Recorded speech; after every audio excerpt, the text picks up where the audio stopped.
Bueno, muy buenas noches. Un gran gusto estar de nuevo con todas y con todos ustedes. Estamos en un programa más de Mujeres que Transforman y esta noche con una invitada muy joven, muy especial, una mujer extraordinaria, Heidi Sánchez Barreto, quien es concejala por la Unión Patriótica del Distrito Capital. Bienvenida, Heidi. Un gran gusto que estés con nosotras y nosotros.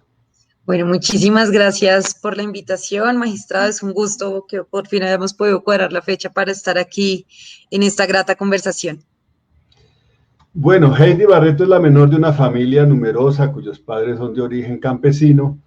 Nació en Bogotá, donde estudió sus primeros años y cursó bachillerato en Tunja, Boyacá. Luego regresó para estudiar Derecho en la Universidad Libre. Militante de la vida y la esperanza, ingresó a la Juventud Comunista en el año 2008 y fue parte activa del movimiento estudiantil, como líder de la Asociación Colombiana de Estudiantes Universitarios, ASEO. Allí se vinculó a la defensa de los derechos humanos a través del Movimiento Nacional de Víctimas de Crímenes de Estado. Cursó una especialización en Derecho Ambiental y un máster en Derecho Constitucional en la Universidad Externado de Colombia. Ha trabajado como contratista y docente universitaria. Con su experiencia ayudó a fundar la Asociación de Trabajadores Independientes, ATI, desde donde asesora jurídicamente a las víctimas de la explotación liberal. Como lo dijimos, es concejala de Bogotá por la Unión Patriótica Colombia Humana, defensora de la mujer, de la juventud, de los derechos laborales y de los derechos humanos en general. Heidi, en este programa tenemos como propósito contribuir a superar la cultura patriarcal, por todo lo que significa, todo lo que se padece en torno al machismo y toda la violencia que genera esa cultura patriarcal, no solamente contra las mujeres, es contra la humanidad en general y contra la propia naturaleza. ¿Quisieras compartir un poema con nosotros para comenzar, Heidi? Claro que sí. Sí, le comentaba a Pablo. Es un poema de Gioconda Belli, que precisamente ha hecho parte como de ese trasegar de ser una mujer no, digamos, no tradicional, o que ha peleado como durante toda su vida como de las imposiciones mismas de la sociedad.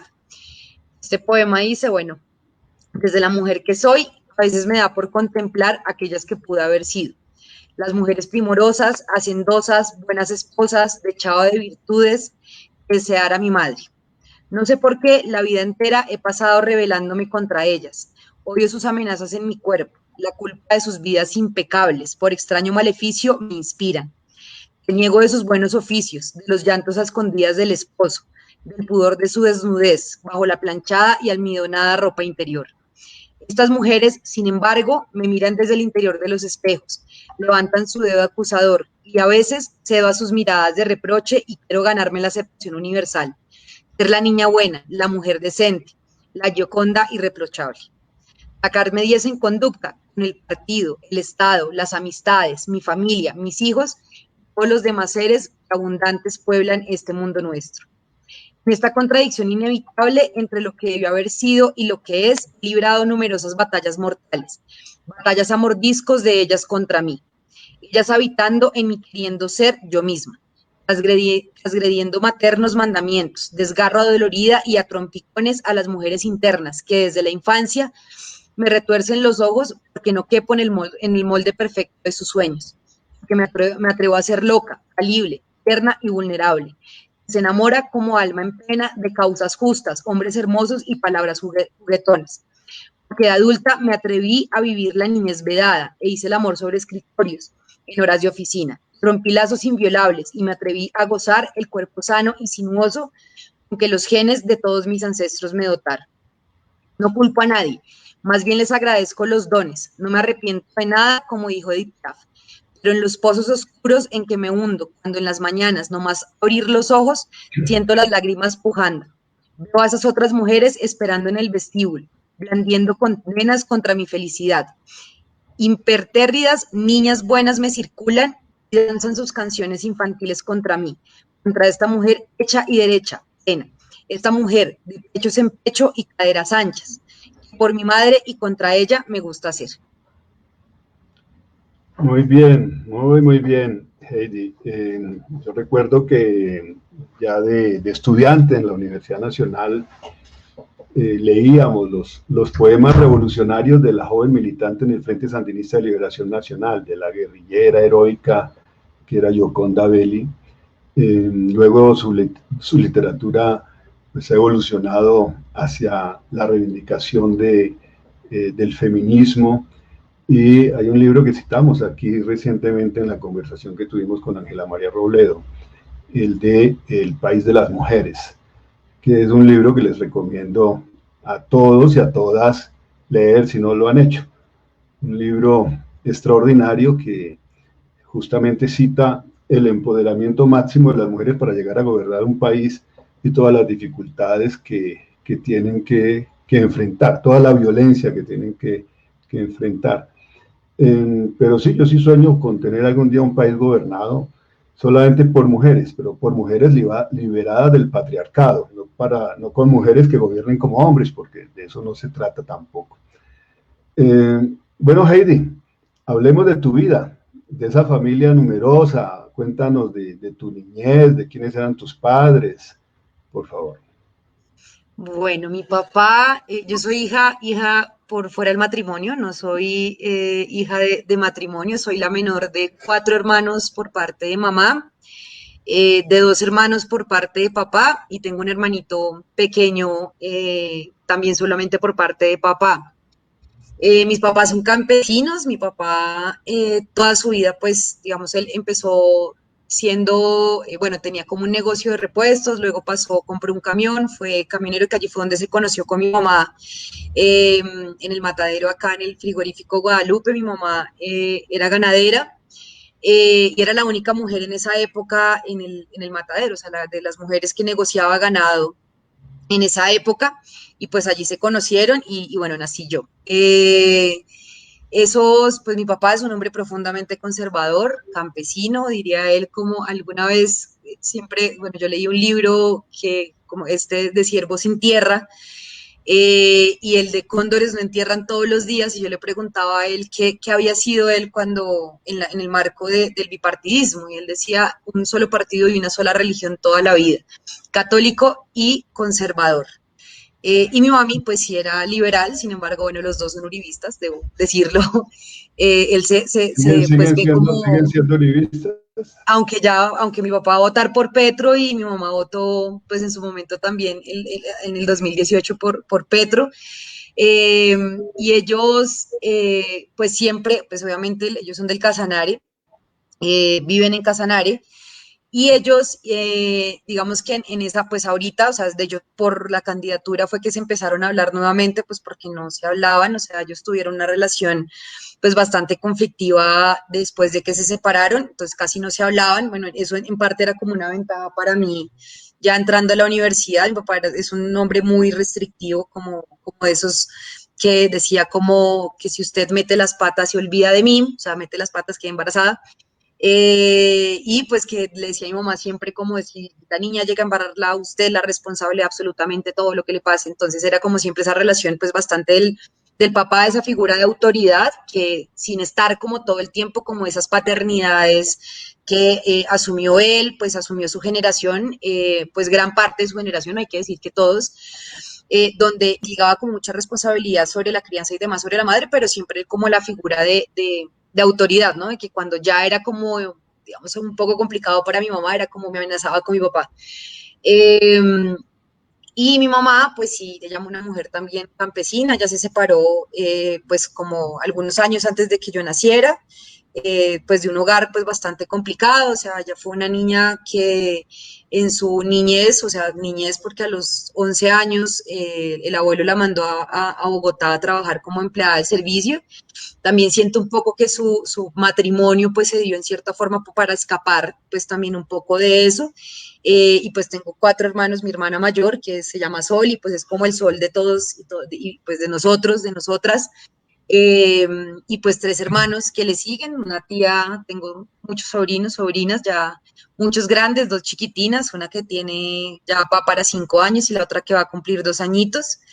Entonces son así como ese reflejo también de como el cariño que se les expresa del amor pues con mis hermanos y mis sobrinos y sobrinas, pero de alguna manera creo que todos y pues todas nosotras pues hemos como roto un poco esa pues lógica también de la crianza, ¿no? Es decir, como que pues mis hermanos, o sea, de esa figura de que como mi papá me crió así, entonces yo debo criar a mis hijos de esta manera y pues eso, digamos que ellos rompieron también un poco como con esa lógica. Y ya después yo estudié interna durante el bachillerato, estudié en un colegio interna porque mis papás no permanecían acá en Bogotá, pues por sus negocios en el Casanare. Entonces, pues la opción de mi papá fue como, se va a estudiar interna. Y pues fue un proceso muy bonito, o sea, pues obviamente fue triste, pues como alejarse uno de la casa y eso, ¿Y pero estuviste pues conviví, en un internado mixto, en un internado solo de no, mujeres, en un de internado mujeres. católico?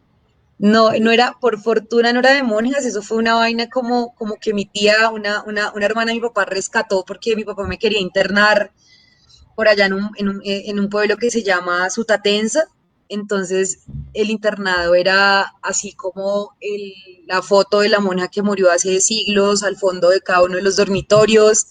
Entonces una tía le dijo a mi papá como acá a una cuadra de mi casa hay un colegio, es una normal, y pues internado. Digo, tráigala, vengan y conocen, pues a ver si a ella le gusta. Y pues sí, fue como, pues el colegio era gigante, es grandísimo, no es de monjas, no es de monjas, el internado se acabó en el 2011, y allí pues tuve la oportunidad como de compartir con 60 mujeres, niñas, todas pues digamos como en cada una como con una historia diferente y una razón diferente por qué estar internas. Unas, hay que decirlo, pues a muchas era como, pues porque entonces no me la aguanté en la casa, la amenaza fue la mando interna y la mando interna. Otras porque sus papás vivían en municipios cercanos a Tunja, entonces pues querían brindarles mejores oportunidades de educación en la ciudad, en la capital de Boyacá.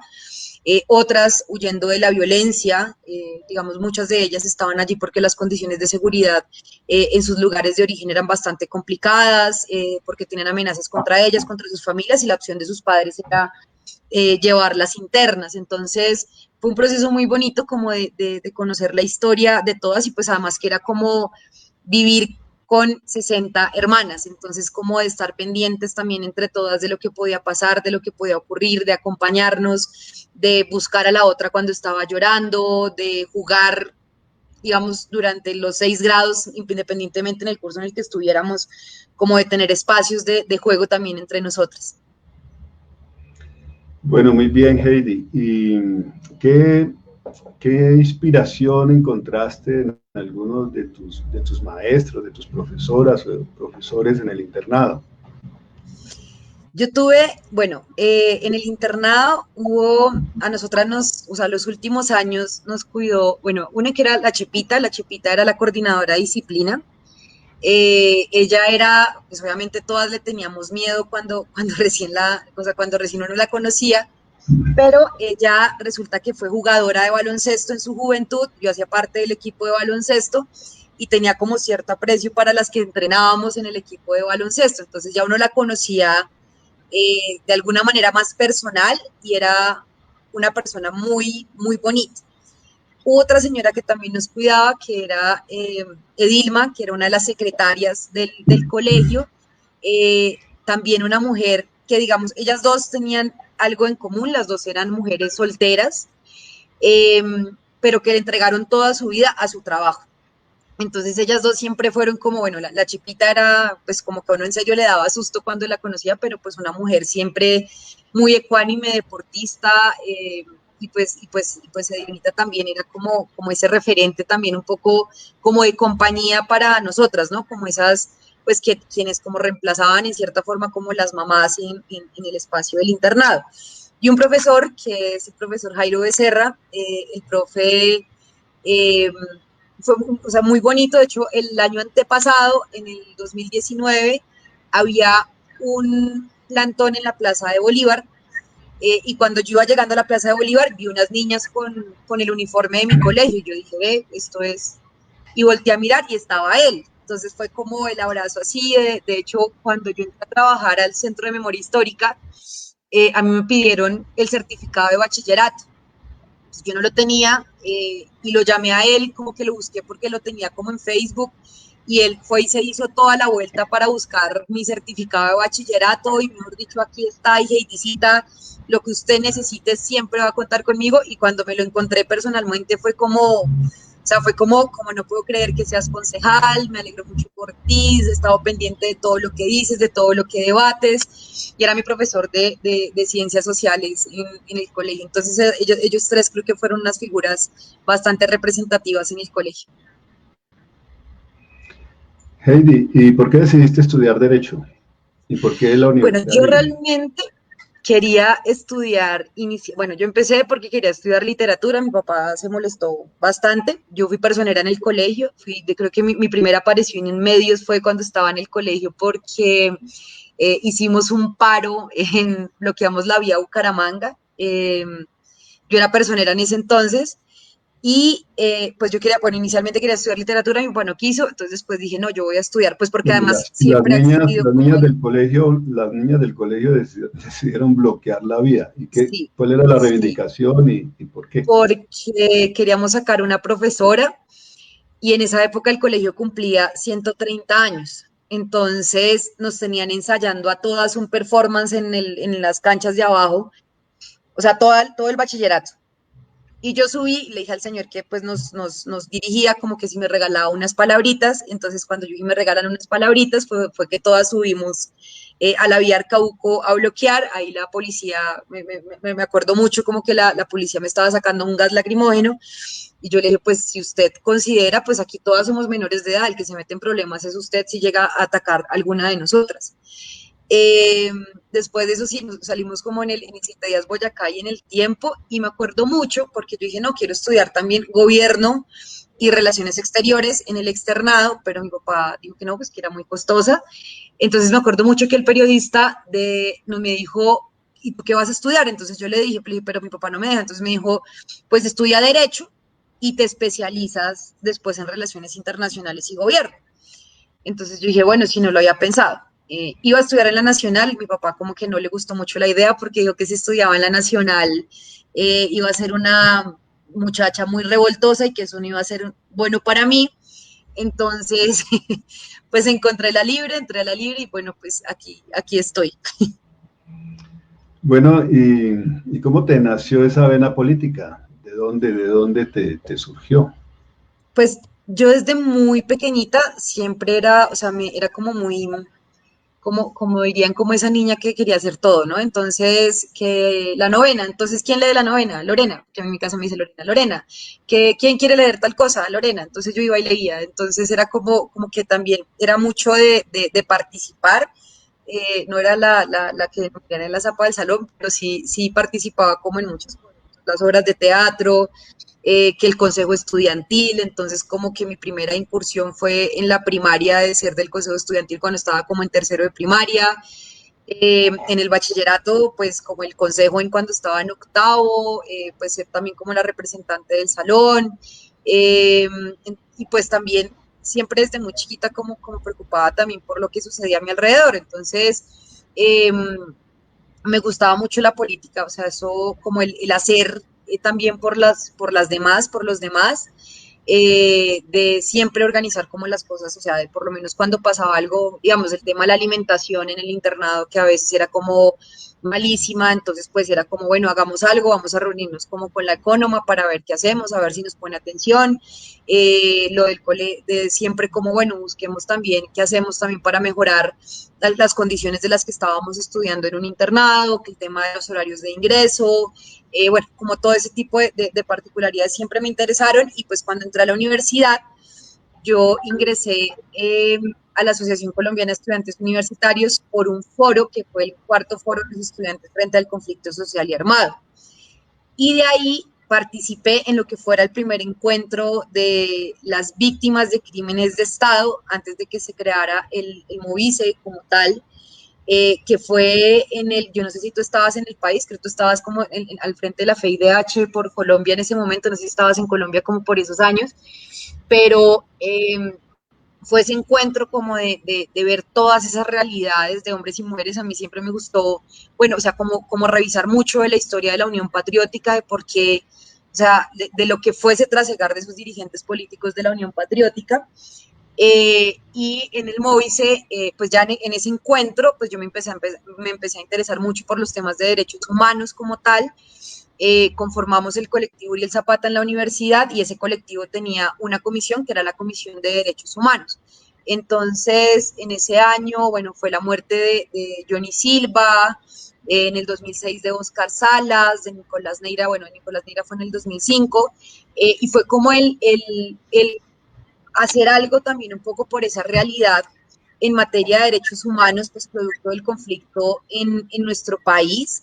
Y pues también ya todo lo que fue como ese ejercicio de ingresar al Móvice, y ya en el Móvice fue como pues encontrarme con esas mamás que a pesar de las muertes de sus hijos e hijas, pues siguieron haciendo esa reivindicación política por ellos y ellas. Entonces, Blanquita, después de la muerte de Irina del Carmen, Yuri, pues Yuri creo que fue como ese, o sea, Yuri era el que siempre cuando había una movilización se paraba en medio del ESMAD y aquí no pasa nada, a pesar de que por culpa de la policía es que está por fuera del país, porque no lo querían sacar a como diera lugar, pero entonces conocer a Doña Blanquita, a Luz Odilia, que cada una como desde su historia también, a Luz H., desde su historia de vida como mujeres víctimas, salían adelante.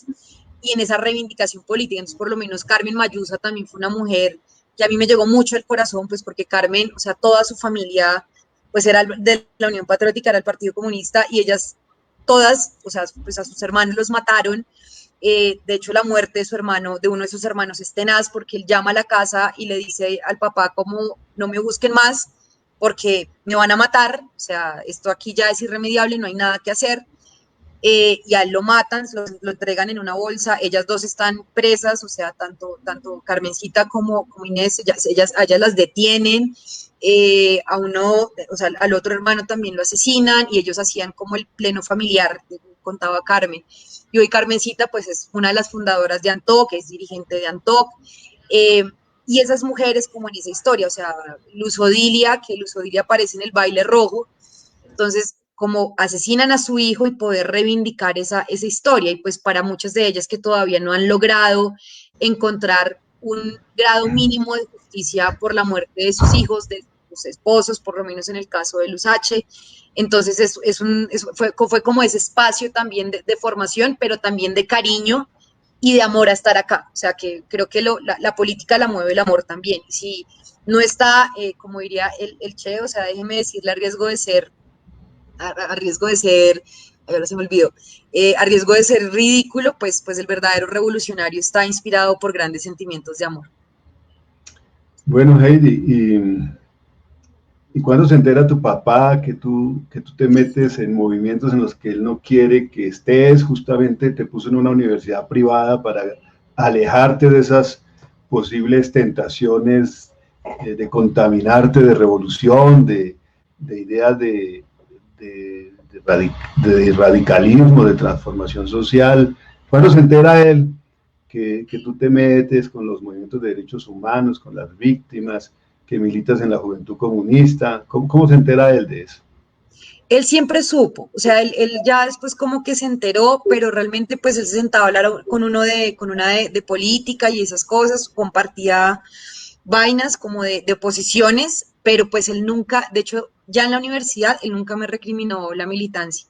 O sea, él vivía más pendiente que uno no la fuera a embarrar, o sea, por ejemplo, de que si tomaba, entonces no tome mamita porque después se tira el semestre, pierde el año, bueno, mi mamá sí no, mi mamá sí era más resistente a eso, pues porque ella sí vivió de alguna manera pues el conflicto mucho más cercano. A ella la sacaron de la finca cuando yo estaba en el colegio, la sacaron un tiempo, a una de mis hermanas, a mi hermana, pues a mi hermana, la única hermana que tengo, a ella la sacaron del pueblo también, pues a causa de amenazas de los paramilitares en su momento.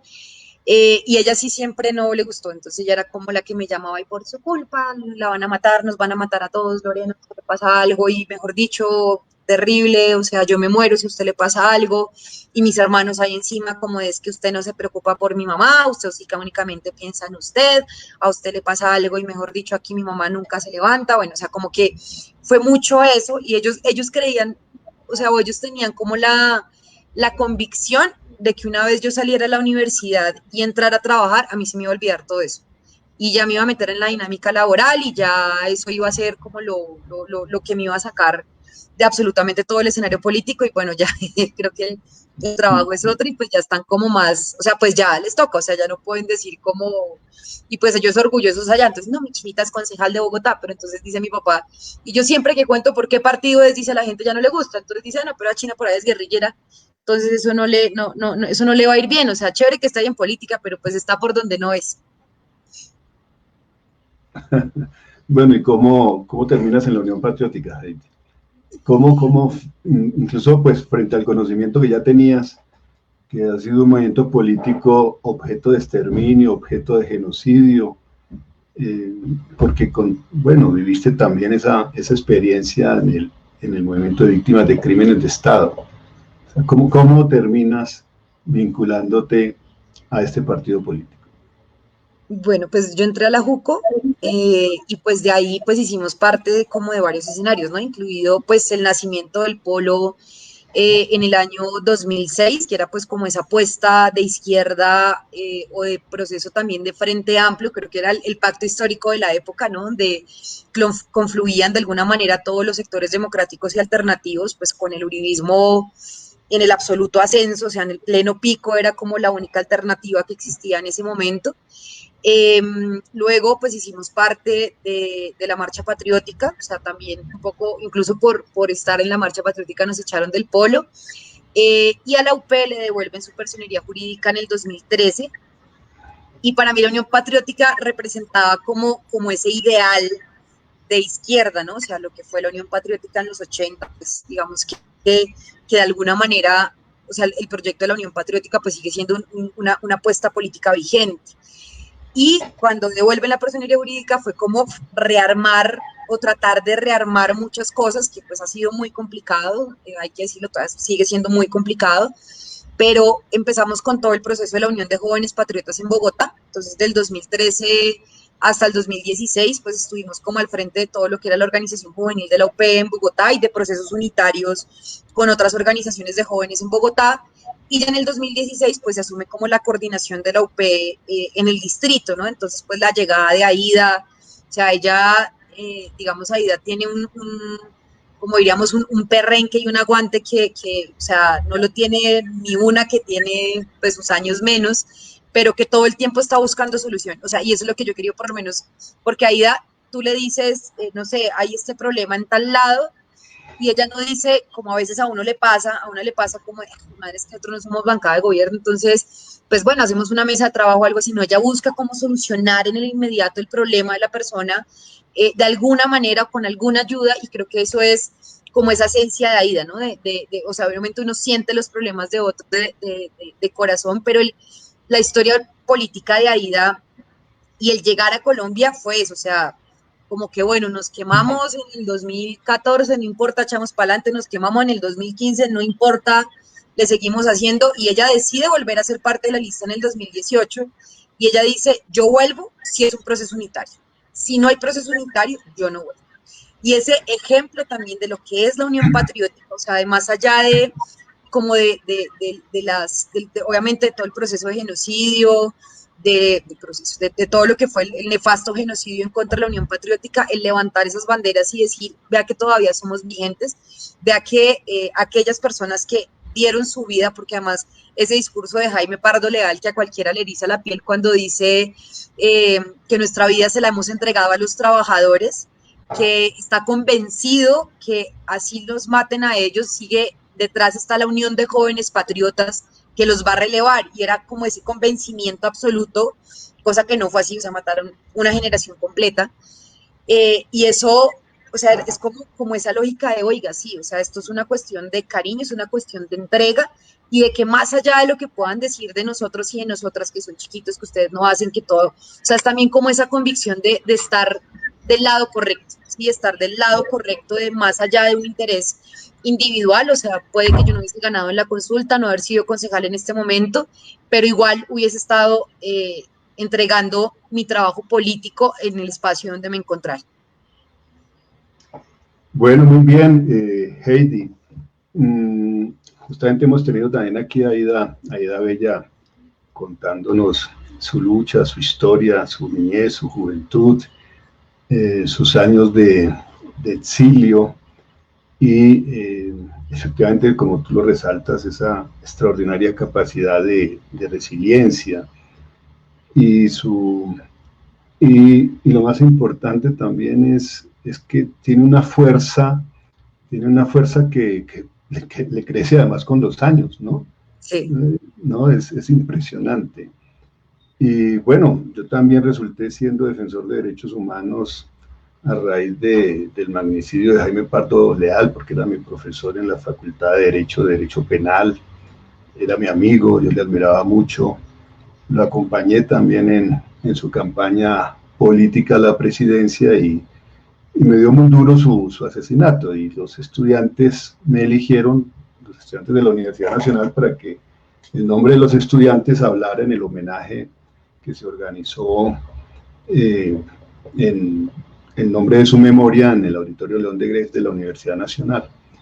Y a raíz de esa intervención, Eduardo Maña Luna, quien era también profesor mío, me invitó a trabajar en el colectivo de abogados José Alvear Restrepo sin haberme graduado todavía de abogado.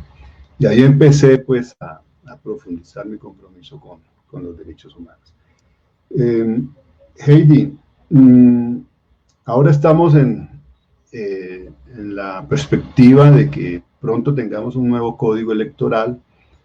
Este nuevo código electoral impone a todos los partidos políticos que el 50% al menos de las listas deben estar integradas por mujeres. Y mi preocupación también como magistrado del Consejo Nacional Electoral, como defensor de derechos humanos, es lograr que las mujeres participen más activamente en política. Y por eso este programa está dedicado exclusivamente a las mujeres, para estimular también esa formación política. ¿Cómo ves ese escenario? ¿Qué recomendarías tú a las mujeres en este proceso de empoderamiento para que se apropien de la democracia? Bueno, yo creo que las mujeres siempre hemos estado empoderadas un poco en los partidos políticos. De hecho, si uno revisa cifras, las que más participan activamente en los partidos políticos y en las campañas electorales son las mujeres, pero pues no son las que son elegidas, ¿no? Digamos que en el tema de la paridad, pues es una ganancia, pero sigue siendo insuficiente. O sea, una cosa es que de alguna manera una participe en política en una ciudad como Bogotá, y bueno, pues con ciertas condiciones, yo pues debo decir que pese a muchas cosas, pues tuve las condiciones para ser candidata, pero a nivel nacional no pasa así, o sea, a veces en el marco, por eso era necesaria la alternancia y la universalidad, pero también el tema y que allí hay un reto grandísimo en la verificación a los partidos políticos y es el apoyo en capacitación y financiación a las campañas de las mujeres y no simplemente como venga y haga parte de la lista, pero pues la pongo por allá de últimas, en el caso por lo menos del Senado, una lista de 100 personas, entonces la pongo por allá de 97, o en el caso de las cámaras de representantes, digamos el caso de Bogotá, que son 18, ponerla de 17 o 16, y los consejos de la misma manera, o las listas a juntas administradoras locales. Fíjate que, por ejemplo, en Bogotá hay juntas administradoras locales que están compuestas 100% por hombres. O sea, y no hay una sola compañera representando en esas juntas administradoras locales, y en el resto hay como una o dos mujeres, o sea, no encontramos una JAL donde dijera uno hay mayoritariamente mujeres, lo mismo pues en ninguna corporación las hay. Seguimos siendo una gran minoría de mujeres representadas en los espacios, en las corporaciones públicas, y es muy diferente hacer política siendo una mujer de izquierda, una mujer de un sector alternativo, a ser de una mujer por lo general, o sea, de las que son elegidas de derecha, no voy a generalizar, pero no es lo mismo que, por ejemplo, yo sea esposa de José Félix Lafurí, que va a tener toda la posibilidad de financiar una campaña y de ponerme a Fedegan para que me vote, o ser heredera de votos de maquinarias y de familias que históricamente han gobernado, a mujeres que de alguna manera quieren representar una alternativa, y es el caso, por ejemplo, de una mujer campesina, dirigente agraria, como fue Luz Perli Córdoba, que falleció el año pasado a principio de año, que fuera candidata a la Asamblea de Diputados en el departamento de Arauca, y como, o sea, a pesar de ser una mujer con tanto perrenque, tanta referencia política, porque con ella se podía hablar y conocía todo el tema, o sea, conocía Arauca de cabo a rabo, y no ser elegida como diputada. O por ejemplo, Rosemary, que es una militante también, fue militante de la Unión Patriótica, que también falleció el año pasado, y Rosemary, una mujer que abanderó un encuentro de mujeres en el departamento del Caquetá, que también se conocía el Caquetá de esquina a esquina, y tampoco haber sido elegida como representante a la Cámara. Entonces, de esas dificultades, pero por el simple hecho de ser mujeres, de no estar en esos espacios de representación, pero además porque hay muchos factores que históricamente pues nos han indicado a las mujeres, por ejemplo, de que aquellas mujeres que deciden participar en política también tienen que cumplir con un estándar. Entonces, bueno, yo soy una mujer joven, soy soltera, tengo un gato, dos gatos, tengo tatuajes, digamos que no soy como dentro de ese arquetipo de esa niña buena que podría representar en un espacio o en una corporación pública. Pero otras mujeres a las que les indilgan la responsabilidad, como usted es culpable por abandonar a sus hijos, por estar metida en política, por estar metida ya en esa campaña, porque tampoco les asesoran por lo menos para diseñar una campaña en política. El año pasado, antepasado, perdón, hubo un proceso bastante bonito que fue el Estamos Listas. Estamos listas, que fue la lista en Medellín, un proceso muy bonito de mujeres, el proceso de Nosotras Ahora, perdón. Y Nosotras Ahora lo que hizo fue congregar a todas las candidatas mujeres, independientemente de su corriente política, de concejalas, de candidatas al consejo, de candidatas a la asamblea, de candidatas a las alcaldías de municipios pequeños en su gran mayoría, de candidatas a las juntas administradoras locales, y de enseñarles como unos mínimos para poder participar en política. Y que después de elecciones ese proceso de alguna manera se mantiene vigente, o sea, es decir, como del acompañar, de la escucha, y de sobre todo que creo también que es algo que nosotras debiésemos conservar. Nosotras somos una bancada de mujeres, hay que decir que de alguna manera entre nosotras nos cuidamos, como de, bueno, ¿cómo estás? ¿Si comiste? ¿Estás bien? Supe que estuviste enferma, ¿cómo está tu familia? ¿Cómo están tus hijos? ¿Te sientes bien en este momento? Y también esos círculos de compañía, porque hay que decirlo, o sea, yo lo asumo y lo asumo de manera autocrítica, porque de alguna manera uno también reproduce ciertas conductas masculinas en el ejercicio de la política, y que también el romper con eso también está, o sea, digamos, la discusión entre mujeres es diferente, debe ser diferente, y el construir política y hacer política desde nuestras desde una perspectiva y desde una óptica, independientemente de la orilla política en la cual nos encontremos. Es decir, nosotras no nos atacamos a nosotras en nuestras personas, y de poder llegar como a unos mínimos consensos. Digamos, en el Consejo nosotras lideramos, bueno, yo lidero la bancada para la equidad de la mujer, y están pues de todos los partidos, o sea, desde los partidos cristianos como hasta pues los partidos de derecha, izquierda que hay en el Consejo de Bogotá, y si hay unos mínimos. Entonces decíamos, yo les decía, o sea, acá no nos vamos a poner de acuerdo, por ejemplo, con respecto a nuestra visión sobre el aborto. Algunas, listo, o sea, estamos de acuerdo en que hay que eliminar las violencias basadas en género en Bogotá, hay que mejorar las condiciones laborales de las mujeres en Bogotá, y ahí cada una tiene su perspectiva. Entonces, por ejemplo, la derecha considera que lo más factible para las mujeres es el emprendimiento, y endeudémoslas y miren a ver ellas cómo hacen con esa deuda después. La perspectiva de nosotras es diferente. Lo mismo los escenarios de violencia, o sea, la violencia no nace desde que la mujer se casa o tiene una pareja sentimental, o su papá o desde el momento en que nace su papá la golpea, sino que existen unos factores estructurales que de alguna manera nosotras identificamos. Entonces, el consejo precisamente de las mujeres es como reivindicar los espacios de cuidado también entre nosotras, porque tienen que existir espacios de cuidado en la política, y no el yo puedo todo, y yo asumo todo, y yo hago todo, porque también eso lo que hace es generar procesos de desgaste que hacen que más adelante pues no tengamos como esa energía de participar. El de acompañarse entre mujeres, independientemente en el espacio político donde se encuentren, pero digamos como proyectarlo pese a todo y tener la asesoría suficiente para poder participar en política. Bueno, muchísimas gracias, Heidi. Heidi tiene otro compromiso, así que vamos a dar por terminada por hoy esta conversación. Te volveremos sin duda a invitar porque pues, hay muchos temas sobre los cuales tu enorme capacidad intelectual, política y desde tu ejercicio como concejala de Bogotá, también en los temas en la defensa del medio ambiente, en lo que te has especializado, merece un capítulo aparte. Muchísimas gracias, Heidi, por haber estado esta noche con nosotras y con nosotros. Gracias a todos los que han seguido esta transmisión desde distintos lugares de Colombia y del exterior. Ahí han ido llegando saludos y saludos para ti. Bueno, y les invito ahora que se conecten a un Facebook Live que está promoviendo el senador Bolívar con una niña de 10 años, María Camila Velázquez Santos, para hablar de un libro que está escribiendo sobre el feminismo visto por una niña.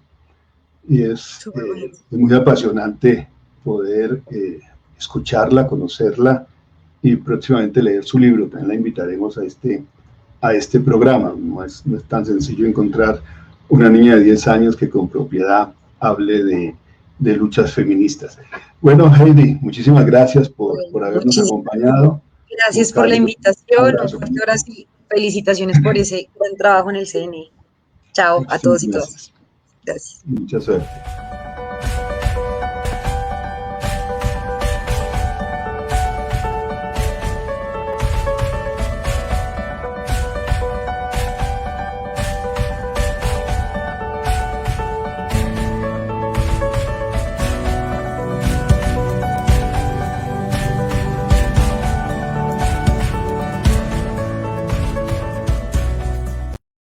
Los círculos de solidaridad son un llamado al sentido común para transformarnos como especie, para defender los derechos de la naturaleza, para que la solidaridad cuente más que el egoísmo, la paz más que la guerra, el amor más que el odio, la justicia más que la impunidad y para que la democracia sea el escenario vital para producir los cambios profundos que la humanidad requiere.